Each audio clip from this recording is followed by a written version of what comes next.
आज हम बात कर लेते हैं image formation of concave mirror की। ठीक है, ये चल रहा है हमारा रिफ्लेक्शन ऑफ लाइट। इससे प्रीवियस वीडियो में मैंने आपको रूल ऑफ इमेज फॉर्मेशन के बता दिए थे, कॉनकेव मिरर और कॉन्वेक्स मिरर के। अगर किसी को डाउट है तो वो इससे प्रीवियस वीडियो में जाकर वहाँ देख सकता है, आपको वहाँ वो वीडियो मिल जाएंगी। फिर भी मैं एक बार हल्का सा आपके लिए रिवाइज कर देता हूँ, अगर जिसको प्रॉब्लम हो तो वो वहाँ प्रीवियस वीडियो में जाके देख सकता है। मैंने कहा था अगर पैरेलल आएगी लाइट रे हमेशा तो फोकस से जाएगी, और अगर बताया था फोकस से आएगी तो हमेशा पैरेलल जाएगी। ठीक है, तीसरा था सेंटर ऑफ कर्वेचर से आएगी तो नो डेविएशन, जैसा पाथ है उसी को फॉलो करेगी, कोई डेविएशन नहीं होगा। और सॉरी, अगर पोल पे स्ट्राइक करेगी तो लॉ ऑफ रिफ्लेक्शन को फॉलो करेगी। आज हम बात करते हैं कि ऑब्जेक्ट जब डिफरेंट कंडीशन पे हो। देखिए, पहला ऑब्जेक्ट है जब ऑब्जेक्ट इनफाइनाइट पे है तो इमेज कहाँ बनेगी, अभी मैं आपको फॉर्मेशन बताऊंगा। ठीक है, पहली है। सेकंड देखिए, अगर ऑब्जेक्ट कहाँ है, देखिए ऑब्जेक्ट है फोकस, कहने का मतलब सेंटर ऑफ कर्वेचर और इनफाइनाइट के बीच में। ठीक है, यहाँ देखिए अभी इनफाइनाइट में नहीं है ऑब्जेक्ट, समझ में आई बात। यहाँ पे है तो इमेज कहाँ बनेगी, सेंटर ऑफ कर्वेचर पे है तो इमेज कहाँ बनेगी, सेंटर ऑफ कर्वेचर से आगे निकल गया है सी और एफ के बीच में है तो इमेज कहाँ बनेगी, फोकस पे है तो इमेज कहाँ बनेगी, और जब सी से आगे निकल गया है, यानी कि कहने का फोकस से आगे निकल गया है, सॉरी फोकस से आगे निकल गया है तो इमेज कहाँ बनेगी। ये इसका टेबल है। तो चलिए इसके बारे में आज बात करते हैं। फिर देखिए, पहले समझ लेते हैं। ठीक है, मैंने आपको इससे प्रीवियस वीडियो में बताया है कि ऑब्जेक्ट की पोजीशनिंग अगर इनफाइनाइट हो तो लाइट रे हमेशा कहाँ से आएगी। देखिए, इनफाइनाइट से पैरेलल आ रही है तो हमेशा कहाँ बनेगा, फोकस पे बनेगा। जब भी ऑब्जेक्ट या दोनों एक दूसरे के पास हैं, अगर ऑब्जेक्ट इनफाइनाइट पे है, ऑब्जेक्ट इनफाइनाइट पे है तो इमेज हमेशा कहाँ बनेगी, फोकस पे बनेगी। और अगर मान लीजिए जस्ट उल्टा, अगर ऑब्जेक्ट फोकस पे है तो इमेज कहाँ बनेगी, इमेज कहाँ बनेगी, इनफाइनाइट बनेगी। ध्यान से सुन लीजिए, जस्ट उल्टे हैं एक दूसरे के। जैसे जैसे ऑब्जेक्ट आगे बढ़ेगा, जैसे जैसे ऑब्जेक्ट आगे बढ़ेगा, यानी कि कहने का मतलब है ये पीछे हटना शुरू होगा। समझ में आई बात। यानी कि कहने का मतलब है एक चीज और, जब पहले चलिए सुन लीजिए, जब सेंटर ऑफ कर्वेचर पे होगा ऑब्जेक्ट, जब सेंटर ऑफ कर्वेचर पे होगा ऑब्जेक्ट तो ही बराबर और इक्वल हाइट का बनेगा। अभी मैं फिर आ रहा हूं। जब सेंटर ऑफ कर्वेचर पे ऑब्जेक्ट रखा जाएगा तभी वो इक्वल हाइट इक्वल साइज का बनेगा, सेम साइज का। ठीक है, और इन्वर्टेड बनेगा, ये तो अभी बताऊंगा। ठीक हो गया। लेकिन जैसे ही सेंटर ऑफ कर्वेचर से ऑब्जेक्ट आगे निकलना स्टार्ट कर देगा तो इमेज बड़ी बनने लग जाएगी, इमेज बड़ी बनने लग जाएगी, ऑब्जेक्ट छोटा होने लग जाएगा, ऑब्जेक्ट की हाइट कम होने लग जाएगी और इमेज की हाइट बढ़ने लग जाएगी। समझ में आई बात। तो चलिए फिर पहले बात करते हैं। देखिए, पहला है अगर ऑब्जेक्ट इनफाइनाइट है, ऑब्जेक्ट इनफाइनाइट पे है तो इमेज कहाँ बनेगी, फोकस पे बनेगी। समझ में आई बात, इमेज कहाँ बनेगी, फोकस पे बनेगी। और अगर ऑब्जेक्ट ऑब्जेक्ट किस में है, फोकस पे है तो इमेज कहाँ बन रही है, इनफाइनाइट। जस्ट रिवर्स है। देखिए अब यहाँ भी दिखा देता हूँ मैं आपको। एट इनफाइनाइट तो इमेज फॉर्मेशन कहाँ है, एट फोकस में है। कैसी बनेगी, रियल एंड इन्वर्टेड बनेगी। रियल बनेगी और इन्वर्टेड मतलब उल्टी बनेगी। सिर्फ दो ही, एक ही केस में इसमें वर्चुअल और इरेक्ट बनती है, वो मैं बताऊंगा आपको वो कब बनती है। ठीक है, और फोकस पे देखिए जब इनफाइनाइट है तो हाईली मैग्नीफाइड, भैया बहुत बड़ी बन जाएगी, ये देख लो। आप नहीं बना सकते इसको, हाईली मैग्नीफाइड मतलब बहुत बड़ी बन जा रही है इमेज। देखिए, देख लीजिए, ये रहा। और रियल और इन्वर्टेड बनेगी। रियल और इन्वर्टेड का मतलब रियल बनेगी और इन्वर्टेड मतलब उल्टी बनेगी। ठीक हो गया, समझ में आई बात। ये दोनों मैंने बता दिए क्योंकि ये एक दूसरे का रिवर्स है। अभी मैं आपको कॉपी के ऊपर बना के दिखाऊंगा, तो इन चीज़ों को याद रख लीजिए। अगर इनफाइनाइट पे है, इनफाइनाइट पे है तो इमेज कहाँ बनेगी, फोकस पे बनेगी। कैसे बनेगी, ठीक है, सेम मतलब कहने का मतलब रियल और इन्वर्टेड बनेगी। समझ में आ गई बात। ठीक होगा, डिमनेस बनेगी। ठीक हो गया, ये तो ये वर्ड आप याद रख लीजिए, रियल और इन्वर्टेड। ठीक हो गया। और फोकस पे होगी तो कहाँ बनेगी, इनफाइनाइट। देखिए उल्टा है मैंने कहा था। और हाईली मैग्नीफाइड बनेगी, यानी कि बहुत बड़ी बनेगी, ये जैसी बन रही है, ये है। और रियल और इन्वर्टेड बनेगी। ठीक हो गया। अब मान लीजिए आपको कहाँ रख लीजिए, ऑब्जेक्ट को सी और इनफाइनाइट के बीच में कहीं पे रख लीजिए। देखिए पैरेलल आएगी लाइट रे, तो मैंने कहा था कहाँ से जाएगी, फोकस से जाएगी। ठीक हो गया। अब आप यहां से देखिए लाइट रे, अगर लाइट रे सेंटर ऑफ कर्वेचर से आई है तो सी से आई है तो सी से ही वापस चले जाएगी। तो जो जहां दोनों लाइनें कट कर रही हैं वहां पे इमेज फॉर्मेशन बनेगा। तो इमेज, अब देखिए देखिए ध्यान से सुनिएगा मैं जो बात कह रहा हूं। इनफाइनाइट पे थी तो ऑब्जेक्ट इमेज कहां बन रही थी, फोकस पे बन रही थी। अब यहां देखिए ऑब्जेक्ट कहां पे है, सी और एफ के बीच में है, तो इमेज कहां बन रही है, बिटवीन सी और एफ। कैसी बन रही है, ऑब्जेक्ट हाइट से छोटी बन रही है, आप इसको पीछे कहीं पे रखिए, ये हमेशा सी और एफ के बीच में ही बनेगी, ठीक है, बिटवीन सी और एफ डिमनेस बनेगी, ठीक हो गया, समझ में आई बात, यानी कि ऑब्जेक्ट की हाइट से छोटी बनेगी, ठीक है, ऑब्जेक्ट की हाइट, ये देख लीजिए आप, बियॉन्ड सी, सी से पीछे है भैया, बिटवीन सी एंड एफ डिमनेस बनी, रियल और इन्वर्टेड बनी, इन्वर्टेड उल्टी बन रही है, समझ में आ गई बात या नहीं आई, ठीक है। अब एक स्टेप और आगे करिए, सी पे रखिए, ये बहुत इंपॉर्टेंट पॉइंट है भैया, ये मोस्ट इंपॉर्टेंट पॉइंट है, ये बहुत बार पूछा जाता है। अगर ऑब्जेक्ट सी पे है तो कहां से आई, देखिए एक लाइट आई पैरेलल, पैरेलल आई तो फोकस से चली गई, दूसरी आई, ये आई आपके पास, अगर आप इसको अगर आप पोल से भी स्ट्राइक करेंगे, यहां से करेंगे ना ये वाली को, अगर आप कहें सर पोल से क्यों नहीं जा रही, अगर पोल से करना चाहता करिए तो ये कटेगी यहीं पे, अगर आप पोल से भी आएगी लाइट रे तो ये तीनों की तीनों लाइट रे कटेंगी यहीं पे, समझ में आई बात या नहीं आई, ठीक है। और यहाँ पे भी अगर आप इसको, कहने का मतलब है अगर आप यहाँ से ले जाएंगे ना एक लाइट रे तो वो मिलेगी यहीं पे, समझ में आई बात, लॉ ऑफ रिफ्लेक्शन को, तो एक ही आएगी लाइट रे, ये कितनी भी ले जा लीजिए आप, ऑब्जेक्ट इतना ही है, ठीक है, ये आई आपकी पैरेलल आई तो ये कहाँ से जाएगी, फोकस से जाएगी, और ये फोकस से आ रही है तो कहाँ को चल जाएगी, पैरेलल चल जाएगी, और इमेज यहाँ से अगर पोल से स्ट्राइक कर रही होगी तो कहाँ पे आएगी, यहाँ पे आएगी, तो सेंटर ऑफ कर्वेचर पे, सेंटर ये सी पे रखी है ना, सेंटर ऑफ कर्वेचर पे क्या होगी, सेम साइज का बन रहा है, देखिए जितना ऑब्जेक्ट है उतना ही इमेज बनेगा, ठीक है, सेम साइज का बनेगा, सेम हाइट का बनेगा, और रियल और इन्वर्टेड बनेगा, देख लेते हैं फिर, देखिए एट सी इमेज भी कहाँ बनी, एट सी रियल बनेगी, रियल इमेज बनेगी, रियल है जितनी है, जिस साइज का है सेम साइज का, सॉरी सेम साइज का बनेगा, रियल और इन्वर्टेड बनेगी, बात समझ में आई या नहीं आई। अब देखिए एक स्टेप और आगे ले जाइए, हम स्टेप बाय स्टेप ले रहे हैं, पहले कहा था इनफाइनाइट, फिर बियॉन्ड सी से पीछे रखा, फिर सी पे रखा, अब सी और एफ के बीच में रखूंगा, फिर एफ रखूंगा, फिर एफ और पी के बीच में रखूंगा, ठीक है।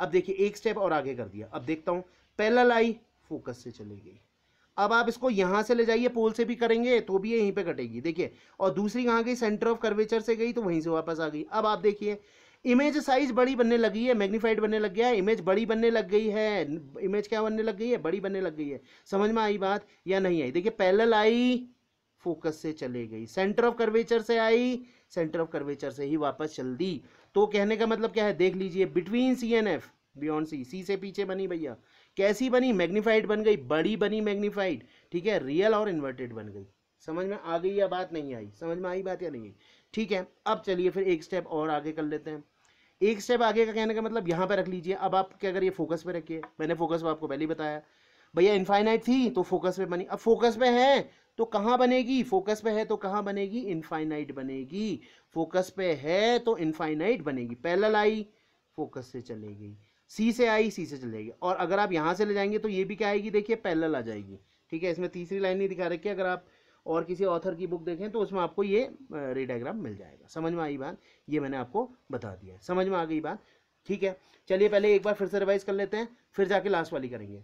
पैरेलल आई तो अगर ऑब्जेक्ट कहाँ होगा, ऑब्जेक्ट इनफाइनाइट पे होगा तो इमेज कहाँ बनेगी, फोकस पे बनेगी, अगर ऑब्जेक्ट फोकस पे होगा तो इमेज कहाँ बनेगी, इनफाइनाइट बनेगी, हाईली मैग्नीफाइड बनेगी, रियल और इन्वर्टेड बनेगी, रियल बनेगी और उल्टी बनेगी इन्वर्टेड, समझ में आई बात।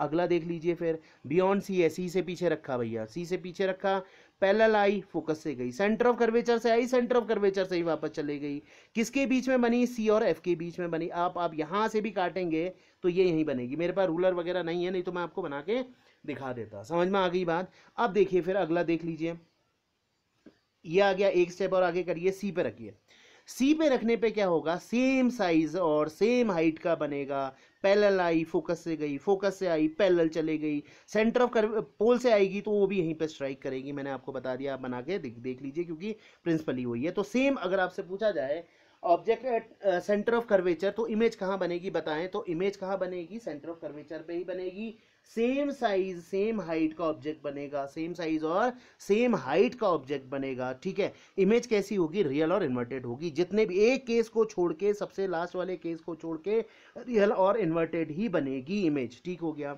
अब आ जाइए सी से आगे, मैंने कहा था सी से ऑब्जेक्ट जैसे ही आगे निकलेगा इमेज बड़ी बनने लग जाएगी, इमेज क्या होने लग जाएगी, मैग्नीफाइड होने लग जाएगी, ठीक है। बियॉन्ड सी ये रहा, देखिए ठीक है, ये अब आप सी और एफ के बीच में रखिए, ये रखा है देखिए, तो पैरेलल आई फोकस से चले गई, सी से आई तो सी से ही वापस चले गई, ये यहाँ स्ट्राइक करेगी तो भी यहीं पे कट करेगी, करके बना ग्रे डायग्राम बना के देखिएगा, मैं एक आध बना के दिखा दूंगा अभी आपको, समझ में आई बात। तो कहाँ बनेगा, मैग्नीफाइड बनेगा, ये रहा देखिए कहाँ बनेगा, between C and F beyond C, ठीक है, सी से पीछे बनेगा, कहाँ बनेगा, मैग्नीफाइड बनेगा, रियल और इन्वर्टेड बनेगा। ये तो मैंने आपको बहुत बार बता दिया, फोकस पे है तो इनफाइनाइट बनेगा। अब देखिए लास्ट केस जो मोस्ट इंपॉर्टेंट है, जिसमें वर्चुअल और इरेक्ट बनती है कंडीशन, ये बहुत इंपॉर्टेंट है। या तो सी वाली इंपॉर्टेंट है, होने को सभी इंपॉर्टेंट है, लेकिन अगर मैं पूछूंगा तो मैं इसको पूछूंगा, ठीक है, आपसे पूछूंगा तो मैं इसको पूछूंगा। अब मान लीजिए मैंने कहा एक से बात करिए, ठीक है, ये देखिए अब मान लीजिए अगर ये यहाँ से पैरेलल आ रही होती, एक मिनट के लिए देखिए पैरेलल आती हुई, इसमें फोकस का नहीं दिखा रखा,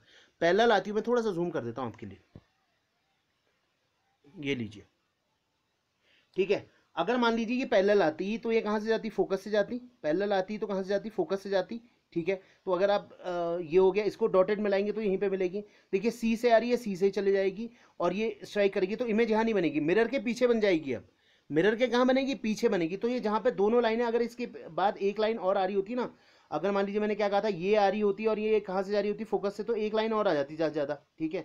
अगर ये लाइट ऐसे आ रही होती और ऐसे जाती, ऐसे जाती ना, क्योंकि पैरेलल आ रही होती तो फोकस से जाती, तो उसकी लाइन आप पीछे मिलाते, तो इस केस में कहाँ बनेगी, मिरर के पीछे बनती हुई लगेगी इमेज, ठीक है। तो इस केस में क्या होगी, वर्चुअल और इरेक्ट इमेज बनेगी। वर्चुअल और इरेक्ट इमेज कब बनेगी, जब ऑब्जेक्ट फोकस और क्या कहते हैं, पोल के बीच में होगा। फोकस और पोल के बीच में है, देखिए कहाँ है, ये रहा है, बियॉन्ड मिरर, मिरर के मतलब कहने का मतलब बिहाइंड द मिरर, ठीक हो गया, समझ में आई बात। ये रहा आपके पास, कैसी बनेगी, मैग्नीफाइड बन रही है भैया, बन रही है नहीं बन रही है, देखिए मैग्नीफाइड, बड़ी बन रही नहीं बन रही, आप इसको जितना आगे ले जाइए, आगे लेके जाइए, चिपका दीजिए, बड़ी बनेगी बिल्कुल, ठीक हो गया। वर्चुअल और इरेक्ट बनेगी, समझ में आई बात, वर्चुअल और इरेक्ट बनेगी, ठीक है। अब आपको बनाना कैसे है, जैसे मान लीजिए अगर मैं सी की कंडीशन आपको दिखा दूँ, एक कंडीशन मैं आपको बना के दिखा देता हूँ, बाकी आप ट्राई करेंगे, आप इसको कहने का मतलब है कंपास और उससे ट्राई कीजिएगा, ठीक है। मान लीजिए एक मैं बना देता हूँ, अगर इनफाइनाइट पे ऑब्जेक्ट है, मान लीजिए ये रहा इनफाइनाइट पे, पहले ये रहा आपके पास सी और ये रहा आपके पास एफ। तो पैरेलल आई तो हमेशा कहाँ से जाएगी, फोकस से जाएगी, पैरेलल आई तो कहाँ से जाएगी, फोकस से जाएगी, पैरेलल आई तो कहाँ से जाएगी, फोकस से जाएगी, पैरेलल आई तो कहाँ से जाएगी, फोकस से जाएगी। डायग्राम को समझने की कोशिश करिएगा, मैं जो बताने की कोशिश कर रहा हूँ, ठीक है। अब मान लीजिए मैंने क्या कहा, अगर मान लीजिए ऑब्जेक्ट को कहाँ पे रख दिया आपने, कहाँ रख दिया, बियॉन्ड सी, सी से पीछे रखा है और यहाँ एफ है, तो ऑब्जेक्ट मान लीजिए यहाँ है, मान लीजिए लाइट रे ऐसे आई, लाइट रे ऐसे आई तो कहाँ को जाएगी बताइए, फोकस से जाएगी, ये चले गई फोकस से। और सी से आएगी तो देखिए ये रहा, सी से आएगी तो कहाँ को जाएगी, यहीं को तो जाएगी, जैसी ये वैसी वापस चल जाएगी। अगर आप पोल पे स्ट्राइक करते तो भी कहाँ जाती है, यहाँ पे ही आती, तो इमेज यहाँ पे बनेगी सी और एफ के बीच में, ठीक हो गया, समझ में आई बात। ऐसे ही आप पूरा बनाइएगा, मैं आपको खाली रफ डायग्राम बना के दिखा रहा हूँ, फिर मत कहिएगा कि मेरे समझ में नहीं आया। अब मान लीजिए सेंटर ऑफ कर्वेचर पे रख दिया सी और ये क्या हो गया एफ, ठीक है। मान लीजिए ऑब्जेक्ट को यहाँ रखा, ठीक है, तो इमेज पैरेलल आई, फोकस से चलेगी, ठीक है। फोकस से आई तो ये थोड़ा सा मेरा ये हो गया, देखिए ये यहीं पे कटेगा मेरा। अब एक्यूरेट इसलिए नहीं बन रहा है क्योंकि मैंने मेजरमेंट करके नहीं ले रखा, यहाँ पे बनेगी। और अगर आप पोल पे स्ट्राइक करेंगे ना, ये मान लीजिए अगर आप पोल पे स्ट्राइक कर रहे हैं ना ऐसे करके, तो ये भी कहाँ कटेगा, यहीं पे कटेगा, समझ में आई बात। तो ये देखिए एक लाइट रे तो ये आई है, ये इधर को गई, फोकस से गई, ये पोल पे स्ट्राइक करी है, ये यहाँ पे रही, तो ये क्या बना, सेम साइज और सेम हाइट का बना, समझ में आ गई बात। अब जैसे इसको आप सी और एफ के बीच में लाएंगे तो इमेज फॉर्मेशन क्या होने लग जाएगी, बड़ी होने लग जाएगी। देखिए अब यहाँ है ना, मान लीजिए ये आया तो ये कहाँ जाएगा, ये यहाँ आ जाएगा, फोकस पैरेलल आएगा तो फोकस से चला जाएगा। और सेंटर ऑफ कर्वेचर से आएगा, मान लीजिए ये रहा आपका सेंटर ऑफ कर्वेचर से आएगा, तो ऐसे करके कुछ ये जैसे आई है वैसे ही चले जाएगी। तो इमेज को आप कैसे बनाएंगे, यहाँ बना दीजिएगा ऐसे करके, ठीक है। मैंने कहा ना मेरा हाथ एक्यूरेट नहीं हो रहा है अभी, तो आप उस हिसाब से बनाएगा रूलर से, ठीक है। चलिए फिर एक और बना देता हूँ इनफाइनाइट वाला। इनफाइनाइट वाला तो बहुत सिंपल है, यहाँ पे बना देता हूँ इनफाइनाइट वाला आपके लिए। इनफाइनाइट वाला कब होगा, जैसे फोकस है, पैरेलल आई, फोकस से चलेगी, सेंटर ऑफ कर्वेचर से आई तो ये देखिए ये जैसी आई है वैसी चली जाएगी, मैंने सी पे आपको बता रखा है, ये एफ है आपके पास, ठीक हो गया। तो इनफाइनाइट पे बनेगी, ये इनफाइनाइट का सिंबल है, समझ में आ गई बात। लास्ट देख लीजिए फिर वर्चुअल और इरेक्ट वाली कंडीशन, ठीक हो गया। अब देखिए फिर यहाँ पे मैं इसको बना रहा हूँ क्योंकि मेरे पास स्पेस है कम, भैया पेपर इतना वेस्ट करना अच्छी बात नहीं है, ठीक है। सी और ये एफ, अब मान लीजिए यहाँ पे ऑब्जेक्ट था, पैरेलल आया, कहाँ से गया, फोकस से गया। अब मान लीजिए ये डॉटेड पीछे बढ़ा दीजिए एक मिनट इसको, ठीक है। सेंटर ऑफ कर्वेचर, ये मिलेंगी तो नहीं, सेंटर ऑफ कर्वेचर से आएगी तो सेंटर ऑफ कर्वेचर से ही वापस चली जाएगी, यहाँ से आएगी, ये तो स्ट्रेट होगी यार, ये वाली। मेरा हाथ टेढ़ा हो रहा है, मेरी बात, मेरी ड्राइंग अच्छी नहीं है, मैं साफ बता रहा हूँ आपको, ठीक है, आप चाहे कमेंट में लिखें या कुछ लिख लें, ठीक है। अब देखिए, अगर मान लीजिए ये यहाँ पे पोल पे स्ट्राइक कर रही होती, ये देखिए, अगर ये कर रही होती, यहाँ पे आपके बुक में दिया है ये है, तो इसको भी आप डॉटेड पीछे मिलाते तो ये यहाँ पे बनती, तो इस केस में ये यहाँ बनती हुई लग रही है, तो इसीलिए इसको क्या बोलते हैं, वर्चुअल और इरेक्ट बोलते हैं, वर्चुअल और इरेक्ट इमेज बोलते हैं, और ये मैग्नीफाइड बनती है, कहने का मतलब है बड़ी बनती है, ठीक है। तो ये कंडीशन है, आपको मैंने सबकी सब कंडीशन बता दी है, टेबल आपके नीचे दी हुई है, ठीक है, टेबल ये आपको दी हुई है, तो इसके अकॉर्डिंग आप देख लीजिए कि मैंने आपको पूरी कहानी बता दी है, ठीक है। और अगर किसी को पहले लाइट रे कहाँ से आती है, कहाँ को जाती है, तो इससे प्रीवियस वन वीडियो में जाके देख सकता है, वहाँ उसको समझ में आ जाएगी। अब एक क्वेश्चन आता है, जैसे अगर मान लीजिए एक प्लेन मिरर है, अगर ह्यूमन को अपनी इमेज देखनी है, किसी आदमी को अपनी इमेज देखनी है, तो उसको कितनी हाइट का मिरर चाहिएगा। मान लीजिए अगर मैं 6 मीटर का लंबा इंसान हूँ या 10 मीटर का हूँ, 1 मिनट के लिए मान लीजिए, अगर 6 मीटर का होगा तो कितना लंबा मिरर चाहिए उसको, जस्ट अपनी लेंथ का हाफ, यानी कि 3 मीटर के लेंथ पे वो पूरी इमेज देख लेगा अपना। और 10 मीटर का होगा तो जस्ट 5 मीटर के इमेज मतलब मिरर में आप अपनी पूरी इमेज देख लेंगे। अगर आप कहीं शॉप वगैरह में जाते होंगे तो आपकी हाइट का अगर हाफ मिरर होगा ना, तो उसमें आपकी पूरी इमेज दिखाई देगी, ठीक है। अगर वीडियो अच्छी लगी हो तो please like, subscribe and share my channel. Thank you.